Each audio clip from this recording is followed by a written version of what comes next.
নমস্কার বন্ধুরা, সকলকে ওয়েলকাম জানাচ্ছি। আজকে আমি বেলে মাছের ঝাল বানাবো। তো এই বেলে মাছের ঝাল আমি কিভাবে বানাই সেই রেসিপিটি তোমাদের সাথে শেয়ার করছি। ভিডিওটি প্রথম থেকে লাস্ট পর্যন্ত দেখার অনুরোধ রইল, আশা করছি ভালো লাগবে। তাহলে বন্ধুরা চলো বেলে মাছের ঝাল আমি কিভাবে বানাই দেখে নেই। এখানে আমি সমস্ত কিছু উপকরণ নিয়ে নিয়েছি। মাছগুলি দেখো ধুয়ে ভালো করে পরিষ্কার করে নিয়েছি। এখানে নিয়েছি লবণ, হলুদ গুঁড়ো, ধনেপাতা, সর্ষে বেটে নিয়েছি, এখানে গোটা জিরে, শুকনো লঙ্কার গুঁড়ো, টমেটো কেটে নিয়েছি আর কাঁচা লঙ্কা। রান্নাটা আমি সর্ষের তেল দিয়ে করব। কড়াই বসিয়ে দিয়েছি, তো তেলটাকে ভালো করে গরম করে নিয়েছি। মাছটাকে লবণ হলুদ মেখে নিয়েছি। এবারে মাছগুলি আমি ভেজে নেব। দিয়ে দিচ্ছি মাছ।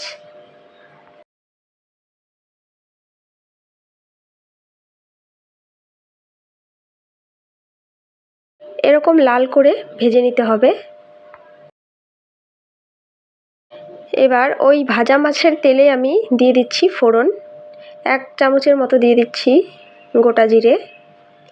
জিরেটাকে একটু নাড়িয়ে নিচ্ছি। জিরেটা ফুটে উঠলে এর মধ্যে দিয়ে দিচ্ছি কেটে রাখা টমেটো আর কাঁচা লঙ্কা, চেরা কাঁচা লঙ্কা।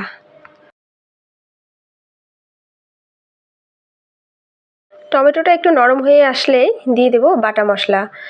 বাটা মশলাতে এখানে আমি নিয়ে নিয়েছি সর্ষে, লবণ, হলুদ, জিরে গুঁড়ো, শুকনো লঙ্কার গুঁড়ো। এবারে সমস্ত মশলাটাকে আমি ভালো করে এভাবে নেড়ে চেড়ে নেব, যাতে সর্ষের যে একটা কাঁচা গন্ধ সেই গন্ধটা না থাকে। এখানে মনে রাখতে হবে পরিমাণ মতো লবণ, হলুদ এগুলি দিতে হবে। আমি পরিমাণ মতোই সব কিছু দিয়েছি।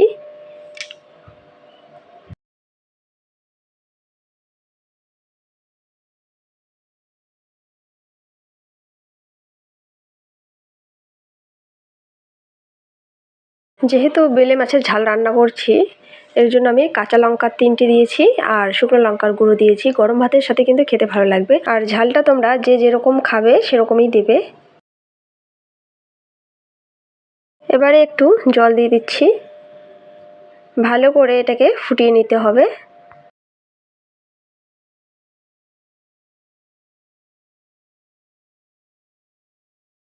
তো দেখো ঝোলটা ফুটে উঠেছে। এবারে আমি দিয়ে দিচ্ছি ভেজে রাখা মাছ।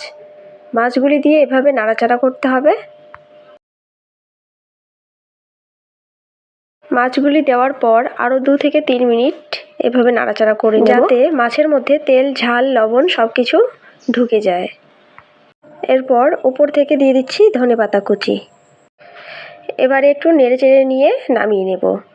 বেলে মাছের এই রেসিপিটা রান্না করতে বেশি সময় লাগে না, খুব কম সময়ের মধ্যে হয়ে যায়। বেলে মাছের ঝাল গরম ভাতের সাথে পরিবেশন করুন, দারুণ লাগবে। আজকের এই ভিডিওটি যদি তোমাদের ভালো লাগে একটা লাইক করবে, কমেন্ট করবে আর বন্ধুদের সাথে অনেক অনেক শেয়ার করবে। যারা এখন আমার চ্যানেলটিকে সাবস্ক্রাইব করোনি তারা সাবস্ক্রাইব করে পাশে থাকবে।